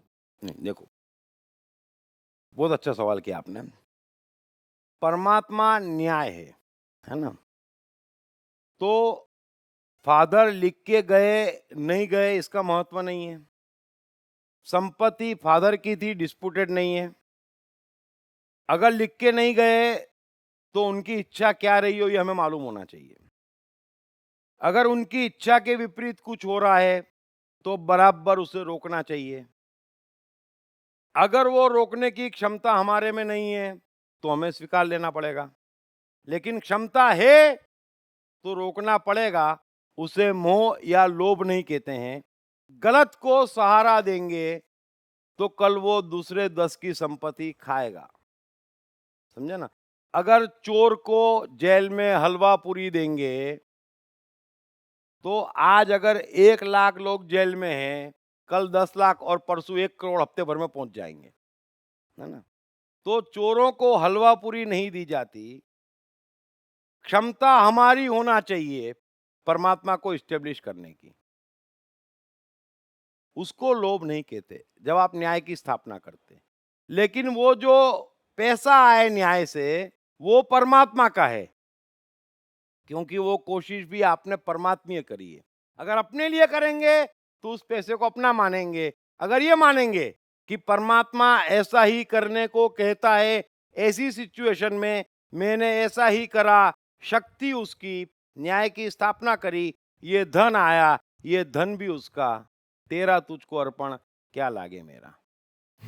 हेलो हाँ सर, ये टाइम मैं उन दोनों की बात, इनकी बात और उनकी बात पे कुछ कहते हुए कुछ पूछना चाहता हूँ प्लीज। और इनकी बात पे आपने टाइम बतलाया, उनकी बात पे आपने स्पेस बतलाया। इनकी बात पे समर्पण, उनकी बात पे कर्म। अब इन दोनों के बीच में एक थिन डिफरेंस है, एक थिन अंतर है काफ़ी। उस अंतर को समझते हुए व्यक्ति समर्पण की ओर जाए या कर्म की ओर जाए, वो डिसाइड कैसे करें? मेरे ख्याल से सिर्फ अगले श्लोक का इंतजार करें। आप जो सवाल पूछ रहे हैं ना, ठीक वही सवाल अर्जुन पूछने वाला है। ठीक वो का वही सवाल, कोई शब्दावली भी चेंज नहीं है उसमें।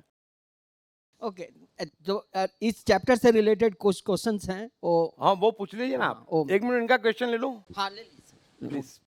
सर, सहजता में काफ़ी चीज़ों की तो एक्सपीरियंस होती है कि सहजता से कुछ आ रहा है अपने जीवन में, बहुत सारी ऐसे इंसिडेंट्स है, तो that means somewhere it feels कि वो ऑटोमेशन हो सकता है। बट जब भी सहजता आती है तो साथ में है ना, मेरे एक्सपीरियंस में ये रहा है कि कहीं ना कहीं कसौटी भी दूसरी तरफ आती है जो हमेशा टेस्ट करती है कि ये सहजता के रास्ते पे जाए कि अपने बुद्धि के रास्ते पे जाए, हमेशा से। तो हमेशा ये एग्जाम्पल जैसे एग्जाम्पल जैसे मैं कहती हूँ, मेरे अपने ही करियर में भी ऐसे हुआ है। जैसे अभी कोई भी काम मैंने लिया है, मुझे बहुत पसंद है, आई एम एंजॉइंग इट और बहुत अच्छा चल रहा है, पर जब ऐसा लगता है ना कि पीक में बहुत बढ़िया चल रहा है और मैं कुछ नहीं सोच रही किसी और चीज़ की, तो तभी कहीं किसी और फ्रंट पे in my life, personal space पे हो सकता है, फैमिली या कहीं पे भी, हाँ ठीक है, या हेल्थ भी हो सकती है, जहाँ पे ऐसी कसौटी आती है कि या मुझे ये छोड़ना पड़ेगा या वो रहना, दोनों में से एक मुझे चॉइस करनी पड़ती है। तो मुझे दिमाग में कल ये आया था जब आपने बताया था कि ऐसा हो सकता है कि कभी आपको ऑटोमेशन में भी कोई टेस्टिंग पीरियड होता है, नहीं, या फिर हमारी चॉइस, या हम डर जाते हैं कभी कि बहुत सहज हो जाता है। मैं सवाल इसलिए समझ गया, मैं हाँ। बता रहा हूँ आपको क्या होता है। मैंने अच्छे से समझाया है। वैसे ये विशाल कंप्यूटर सबको लेके सर्वहित में चल रहा है, ऑटोमेटिक, है ना। हम भी उस ऑटोमेशन का हिस्सा है, अर्थात हमें भी सर्वहित में ऑटोमेटिक चलना है ना। अब हम सर्वहित में ऑटोमेटिक क्यों नहीं चल पा रहे हैं? क्योंकि हमारा पर्सनल हित और एक पर्सनल दुनिया बन गई है ना। ये दोनों द्वंद है। अब 3 तरीके के लोग हैं। एक का ऑटोमेशन से कोई लेना देना ही नहीं है, सिर्फ पर्सनल दुनिया से लेना देना है, वो एक नीचे के स्तर पे आ गए। एक वो हैं जो उठ गए, लेकिन दोनों दुनिया एग्जिस्टेंस में है ना। तो एग्जिस्टेंस में होना बहुत अच्छी बात है और होना ही चाहिए। कृष्ण के भी दोनों दुनिया एग्जिस्टेंस में है, बरोबर है।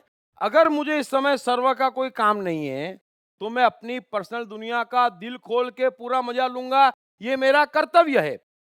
अब कुछ ऐसा हो गया कि पर्सनल दुनिया में गड़बड़ हो गई और सर्व का काम हाथ में आ गया, तो पर्सनल दुनिया भगवान भरोसे छोड़ देनी होती है और सर्व की राह पे लग जाना होता है। बस जो ये कर ले वो फिर अपनी पर्सनल दुनिया कितनी भी बढ़ाए, पर क्षण भर में भूलते आना चाहिए, डूबती हो डूब जाए, वो नैया नहीं डूबना चाहिए। वो पर्सनल दुनिया हमारे यूज के लिए है, हमारे आनंद के लिए है, वो हमारे पे जवाबदारी नहीं है, जवाबदारी हम पे परमात्मा की है। अब कौन कितना समझा मुझे नहीं मालूम, लेकिन मैंने शॉर्ट में आपको इस द्वंद से निकलने का उपाय बता दिया। So that is the better choice is सर्वहित rather serve than सर्व सर्व परमात्मा का हुक्म है। अगर मुझे सर्व का कोई काम नहीं है, मेरे जीवन में कई बार ऐसा होता, ये पिताजी बैठे हैं, माताजी बीमार है, डॉक्टर कह देते हैं आखिरी बार है, मैं मिलने नहीं जा पाता, तो ये सिचुएशन मैं तो पैदा नहीं कर रहा हूं, मैं सर्व को पकड़ रहा हूं, वो भगवान पे छोड़ दिया। डॉक्टर 4 बार ऐसा कह चुके, हमको लगता अब हम चले जाएंगे, वो नहीं जाने वाली। डॉक्टर भी कितना जानते हैं, हम भी उसको कहते हैं कि तू बार बार हमको खुश करती और जाती नहीं, वो बोलती मेरे को काफी कुछ बदला लेना बाकी है ना। मैं जाने वाली नहीं। तो फिर सर भरोसा कैसे हम ऊपर करें, लाइक जैसे अभी ये जैसे जैसे हमको अनुभव होगा कि हमारी मस्ती सर्व में है, हमारा उद्धार सर्व में है ना, और बाकी धन हो, परिवार हो, रिश्ते हो, पत्नी हो, पुत्र हो, माँ बाप हो, है ना, शौक हो, मौज हो, ये सब किस लिए है? कोई 24 घंटे सर्व का काम नहीं है, तो वो उस समय मजा लेने के लिए है ताकि शक्ति से भर जाए। अब कुछ भी करते, उससे दुनिया को लेना देना नहीं है ना। तो कृष्ण का जीवन समझे, हमारा जीवन समझे, पूर्ण जीवन समझे, सत्य का जीवन समझे, 2 क्लियर है। एक परमात्मा का हुक्म कि भाई एडिसन की तरह प्रयोग करना प्रयोग करना प्रयोग करना, वो हाथ में है। पत्नी कल मरती आज मर जाए, वो हाथ में नहीं है। पत्नी को छींक भी हुई तो टेंशन में, जब हाथ में नहीं हो तो बोल, वो भेजेगा तो सबको छोड़ दूंगा, क्योंकि उसका काम अलग, उसकी बात अलग, और मैं पूरा का पूरा उसका। बस थैंक यू सर, इतनी छोटी सी बात है।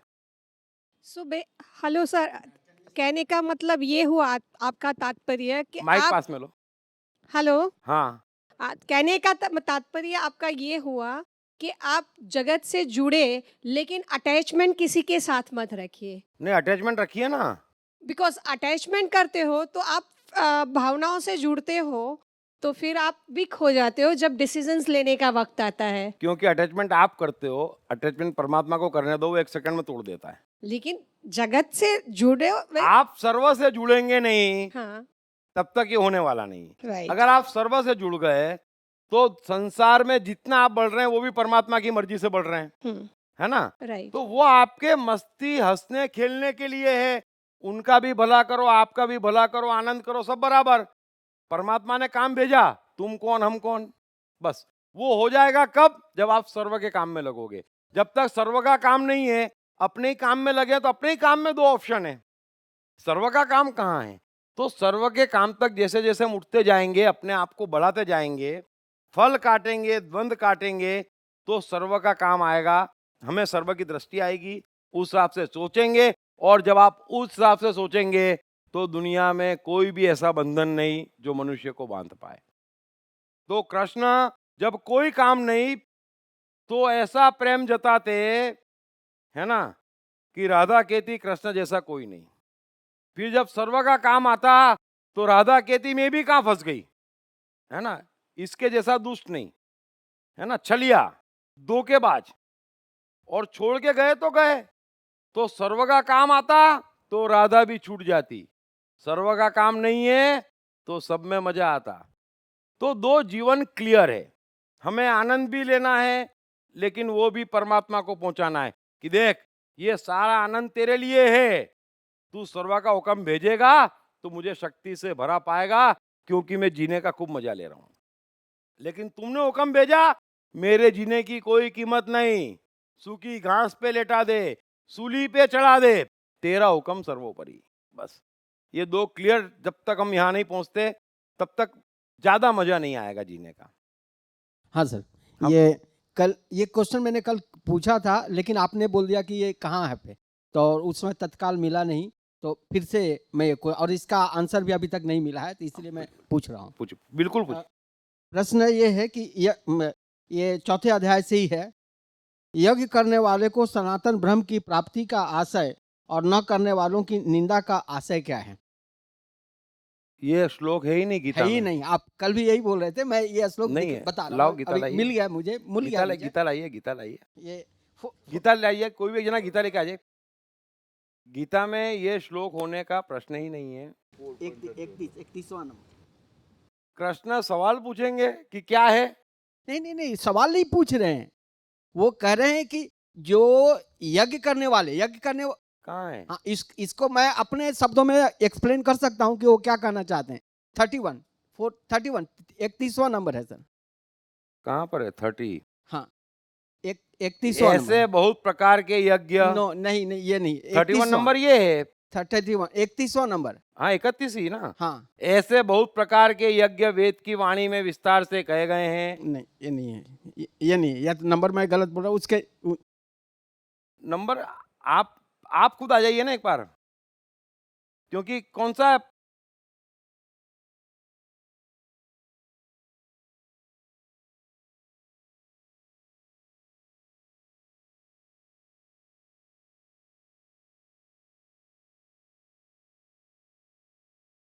अरे ये रहा 30 नंबर है।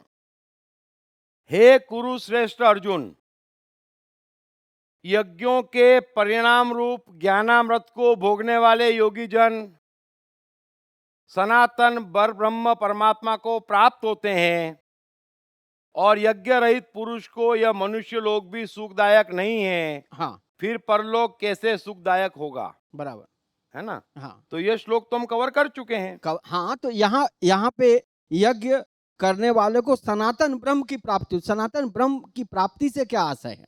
सनातन ब्रह्म की प्राप्ति यानी कभी ना मिटने वाला, जो मैंने आपसे अभी कहा कि अगर मैं सर्व में स्थित हूं तो फिर उस अवस्था के मिटने का कभी कोई सवाल नहीं है, है ना। अभी क्राइस्ट मिटे नहीं है, क्राइस्ट सर्व पे चले गए, है ना। कृष्ण अर्जुन से यही कह रहे हैं कि ये युद्ध सर्व के लिए भी अच्छा है। इस सर्व में अगर तू खुद भी मारा जाए तो तू मिटेगा नहीं, क्योंकि जब हम कर्म आत्मा से करते तो आत्मा ही हो जाते, और आत्मा सनातन है, पुरातन है, वो आप समझ ही चुके हैं। क्योंकि अगर मेरा कुछ है ही नहीं, मैं अपने लिए कुछ कर ही नहीं रहा, तो सनातन पर ब्रह्म को प्राप्त हो गया, ज्ञानामृत द्वारा, यानी ज्ञान के द्वारा उसको प्राप्त हो गया। लेकिन जो यज्ञ ही नहीं करते, यानी कर्म ही नहीं करना चाहते, उस और उनको तो न इस लोक न उस लोक न परलोक न यहाँ न वहां कहीं पर भी सुखी होने की तमन्ना नहीं कर सकते। ओके, एंड वो 34 आपके अनुसार वो 33 होगा, 33 कि जिसको जानकर तू इस प्रकार मोह को प्राप्त नहीं होगा, हाँ, वो हाँ ये तत्व ज्ञान एंड ज्ञानवान की शरण, नहीं ये नहीं, ये 35 तत्व ज्ञान का फल 35, वो उसमें 34 आपके अनुसार 34 उसके जस्ट आगे वाला तत्व ज्ञान का फल क्या मिलता है? एक्चुअली ये जो आपके पास गीता है ना जी, ये गीता अपने ऑफिस से मंगाई है क्या? जी हाँ, तो इसमें दो दो वाक्य ऐड करे हुए हैं। इसमें दो दो वाक्य जो है ना उन्होंने ऐड करे हुए हैं श्लोक में। अच्छा, तो अपनी गीता का इनकी फोटोकॉपी सबको दे देना ना, ओरिजिनल जो था इसमें। अच्छा अच्छा इसमें और इसमें श्लोक का फर्क। इसमें अच्छा। क्या है कि जिसने ट्रांसलेट करी है ना हम्म, उसकी एक एक दो दो लाइन इसमें ऐड करी हुई है। अच्छा, और इस गीता में क्या है कि जो उन्होंने अपनी तरफ से लिखी है ना वो हाँ, हाँ। श्लोक के नीचे चली गई है। ओके, वो मेन श्लोक का पार्ट नहीं है, वो कृष्ण नहीं कह रहे हैं, अच्छा, वो अपनी तरफ से उसको डिफाइन कर रहा है अच्छा, कि इसका अर्थ ये हुआ, हम्म, है ना। ओके सर, ओके, और वो लाइन आपकी पकड़ में आ रही है, मतलब आप अच्छा। पकड़ ठीक रहे हैं। जैसे इसमें क्या है कि सर्वव्यापी अनंत चेतन रूप हुआ अपने अंतर्गत समष्टि बुद्धि के आधार पर संपूर्ण भूतों को देखेगा और उसके उपरांत मेरे में। तो ये गीता अपने गलत चली गई है, ये दूसरा चलेगा, दूसरे राइटर का ट्रांसलेटर चला गया है। गीता प्रेस के 3 राइटर हैं, अपने को ये वाली चाहिए थी। अरे तो स्टॉक में नहीं तो गलत गीता मंगवा के दे दी ना अपन ने। ये ट्रांसलेशन ही ठीक नहीं है। देखा होगा, this is the only translation, this is the only translation, मैंने पहले भी कहा था। तो इसकी फोटोकॉपी करा के या जो भी 5-25 पढ़ी हो तो वो तो जिनको खास चाहिए वो दे दो, क्योंकि इसमें सिर्फ श्लोक है ओके सर, ओके सर, और ये एकदम परफेक्ट है। अभी समझ गया, अभी समझ एक कॉपी गया। तो आप ले जाओ, ओके सर, ठीक है। क्योंकि यह प्रमुख है जी, इसमें, तो ओके सर, मैं समझ गया, ठीक है। इसमें ट्रांसलेशन ही ओके, नहीं है। तो मैं जो श्लोक बोल रहा हूँ फिर आप जी। मिलाते कैसे हैं? हाँ। क्योंकि एक भी श्लोक इसमें मिल नहीं सकता नहीं, मेरा नहीं, कहा हुआ। क्योंकि मैं गीता को हमने करीब 35-40 बार पढ़ा हुआ है। हाँ वो समझ गया मैं। हाँ, आप मोटा मोटी अर्थ पकड़ रहे हैं, हाँ, हाँ, लेकिन हाँ। एक्चुअली एक एक शब्द जो कृष्ण ने कहा है हाँ। वो एग्जैक्ट ट्रांसलेशन सिर्फ हिंदी में हुआ है और वो इसमें हुआ है। कई बार मैं सरप्राइज होते रहा हूँ कि आपके शब्द हमारे शब्द मिल नहीं रहे हैं, लेकिन भावार्थ सबका मिल रहा है, मैं समझ रहा हूँ नहीं, सबका। वो भावार्थ से इसलिए- मजा नहीं आएगा, शब्द से मजा आएगा। ठीक, हाँ, तो अभी तो एग्जैक्ट ठीक, शब्द। वो मैं ले लेता हूँ। सो ठीक। अभी ओके सर, ओके, ये गीता तो इनको दे ही दो। Thank you sir. और अपने कितनी पड़ी है, और नहीं तो गोरखपुर में फोन करो और मंगवाओ उनको, अर्जेंट बोलो कोरियर करे हमको 50-100 गीता तो करो। और यही वाली Gita Could I ask a question?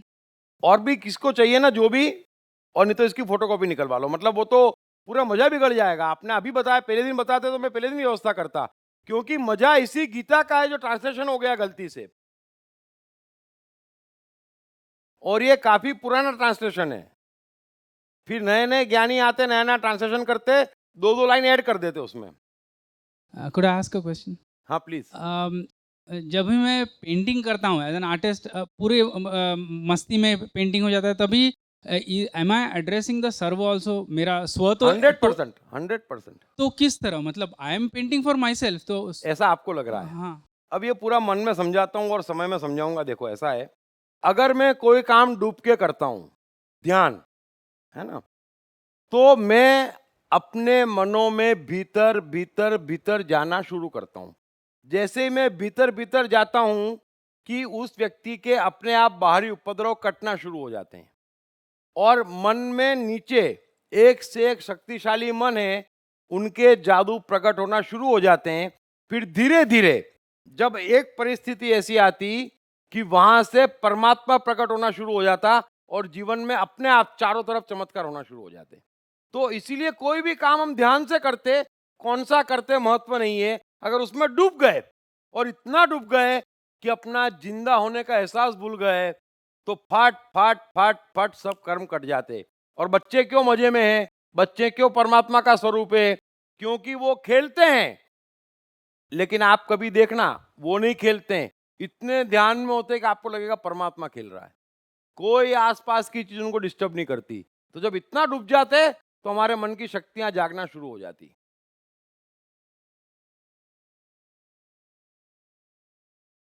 अरे आपने मेरे को पूरा मजा चला गया। अभी आप ये गीता आज के आज ले जाओ और उसको उसी शब्दों में पढ़ें, बहुत अच्छी है।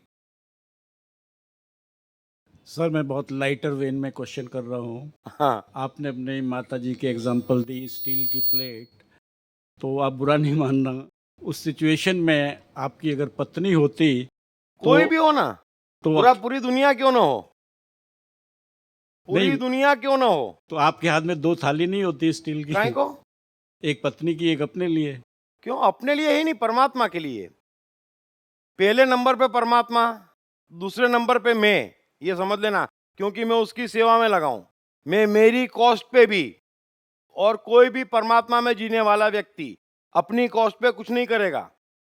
आप डिज्नी को बोलेंगे इनके लिए कष्ट उठाओ, बोले क्यों उठाऊं? वो परमात्मा का नहीं कर रहा है, मैं उनका कर रहा हूं। अगर मेरी एनर्जी गई तो तीसरे नंबर पे बाकी सब आते हैं। अगर परमात्मा बोलेगा तो हम भी मरने को तैयार, नहीं तो हमको जिंदा रहना जरूरी, और तीसरे नंबर पे बाकी सब आते। पूरी दुनिया क्यों ना हो, ये तो आप छोटी मोटी बात कर रहे हैं। कृष्ण का पूरा परिवार उनकी आंख के सामने मिट गया, मिट गया, क्या फर्क पड़ता? देखो अभी कौरवों का और पांडवों का जीना क्या और नहीं जीना क्या है ना। अगर पांडव ज्यादा जिएंगे तो रोज रोज द्रौपदी को दांव पे लगाएंगे, और कौरव ज्यादा जिएंगे तो वस्त्र हरण करेंगे। तो जीना महत्वपूर्ण कृष्ण का है ना। तो ये जी के भी क्या करेंगे जब तक आदमी सर्व में नहीं लगा है। इसलिए छोटे बच्चों के लिए सब कुछ किया जा सकता, जब एक उम्र चली जाती तो बड़ी गड़बड़ है। ये जैसे जैसे गीता बढ़ेंगे, मेरे को जितना कहने में आएगा मैं कहूंगा, लेकिन शॉर्ट में महत्व उसका है, कृष्ण खुल के कहेंगे, है ना। जो जितना सर्व के लिए उपयोगी है उतना ही वो परमात्मा के निकट है, उतना ही वो महत्वपूर्ण है। हमारे बनाए रिश्तों की, हमारी सोच की कोई भी कीमत नहीं है, क्योंकि हमारे लिए पूरी दुनिया निमित्त है और हम परमात्मा के निमित्त हैं। तीसरा कोई कनेक्शन ही नहीं है। और जीना मरना कुछ भी फर्क नहीं है। नफा नुकसान, हार जीत, मेरा तेरा, ये हम प्रभावित हो रहे हैं, मजा है उसमें, लेकिन जब बड़ा काम मिलता तो छोटे में से मजा चला जाता। और हम चाहते हैं कि हमें बड़ा काम मिले और बड़ा काम मिले और बड़ा काम मिले, ताकि इन झमेलों से दूर हो सके। जब कोई काम नहीं है तो झमेलों में अटक जाते। वो छोटे छोटे गांव होते, वहां क्या होता है ना, तेरे यहाँ ये बना, मेरे यहाँ ये बना, क्योंकि दूसरा कोई काम नहीं है। हम शहर में देखते नहीं, लेकिन ये अंतिम शहर नहीं है, इससे ऊपर इससे ऊपर इससे ऊपर बड़े बड़े शहर हैं, तो हम वहां जाना चाहते हैं। ये जो मतलब जीवन हल्का फुल्का सा है और परेशानियां जो हम पाल लेते हैं वो नहीं पालनी चाहिए। उससे रिलेटेड एक स्टोरी है कि एक टीचर होता है, वो एक अपनी क्लास में सभी स्टूडेंट्स को बोलता है, टेबल पे सामने एक खाली ग्लास रखा हुआ है, तो आप में से कौन इसको पकड़ के यहाँ खड़ा हो सकता है। तो सभी लोग हाथ ऊपर कर देते हैं, कहते हैं ये तो बड़ा हल्का सा है, हम खड़े हो जाएंगे। तो वो एक स्टूडेंट को आगे बुलाते हैं और कहते हैं कि ठीक है, आप इसको यहाँ पकड़ के खड़े हो जाओ। तो वो उसको पकड़ के खड़ा होता है, तो खड़ा रहता है 1 मिनट 2 मिनट 5 मिनट, जब आधा घंटा हो जाता है तब कहता है सर अब नहीं पकड़ा जा रहा। तो वो कहते हैं कि यार आप तो कह रहे थे ये हल्का सा और पकड़ के खड़े हो जाएंगे, तो अब क्या हुआ। तब वो ये कहते हैं कि परेशानियां भी जो जीवन में होती हैं वो यही होती हैं, जब आप उनको पकड़ लेते हैं तब वो आपको परेशान करती हैं। इसलिए परेशानियों को पकड़ना नहीं होता, उनको छोड़ के रहना चाहिए। ये थैंक यू। जितनी जल्दी हम समझ जाएंगे कि हम सब यहाँ पर मजे लेने के लिए तो है, कष्ट पाने के लिए नहीं है ना। अभी मेरे सर में दर्द है और आप सब रोने लग जाएं तो ये सर्व का नुकसान हो गया। सर में दर्द मेरे है, अगर रोना है तो मुझे अकेले न रोना है, तो ये सर्व का कम नुकसान हुआ। हम जिसे ये सब रिश्ते आप कह रहे हैं ना, वो सर्व का नुकसान बढ़ा रहे हैं, क्योंकि आपके सर में दर्द नहीं है, आप तो जी लो, है ना। लेकिन जिसके सर में दर्द है वो यूं बैठा है, 3 आदमी यूं बैठे हैं उसको देख के, तो दूसरे 10 उनको देख के बैठे कि 4 क्यों बैठे हैं। ऐसा करते करते सब यूं बैठे हैं, कारण कुछ भी नहीं है। तो ये सर्व का नुकसान हो रहा है। हम जी लें बस, जिसको जितना जीने का मौका मिलता जी ले, वो ज्यादा बेहतर है।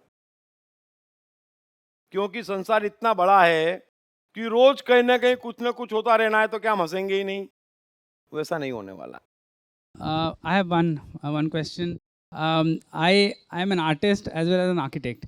So while I am doing my paintings, तो totally पूरी मस्ती I am completely lost. When I guide students for architecture, तभी भी वो architectural design में बहुत मज़ा आता है. So some of my students have been asking me, why don't you start an office? But the thing is, office का जो ये है, यानी वो मैनेजर रखो, फिर कंप्यूटर्स रखो, फिर ये करो वो करो, उसका जो झोल झमेला है, that I don't want to tackle. हालांकि आर्किटेक्चर में I am very much interested. How do I resolve this? मतलब should I not do that, only do paintings and do my teaching, or should I indulge in architecture as a आप practice? देखो, ऐसा है कि जो artist होते हैं ना, वो मैनेजमेंट में कमजोर होते हैं, है ना? और जैसे ही आप ऑफिस खोलेंगे ना, कि 5-7-10 जने मिलके आपको पेंटिंग भी बुलवा देंगे, जो अच्छी खासी आती है. Thanks, you have मैं आपको resolved. हकीकत कह रहा हूँ, क्योंकि आर्टिस्ट बड़े भोले होते हैं और ये बड़े अच्छे होते हैं, है ना? Thanks, you have resolved a great dilemma. नहीं, मैंने बहुत आर्टिस्टों को देखा है, वो सीधे चलते तब तक ठीक है, जैसे ही यहाँ वहाँ करते हैं ना, कि 2-4 मार पड़ती, फिर थोड़ी देर बाद आर्ट में लगते, लेकिन तब तक आर्ट भूल जाते. परेशानी का घर है. अपने भगवान ने आर्ट भेजी, और क्या चाहिए, है ना?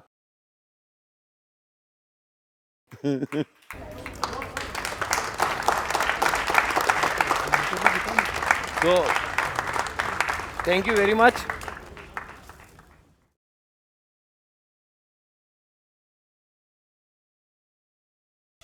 कृष्ण.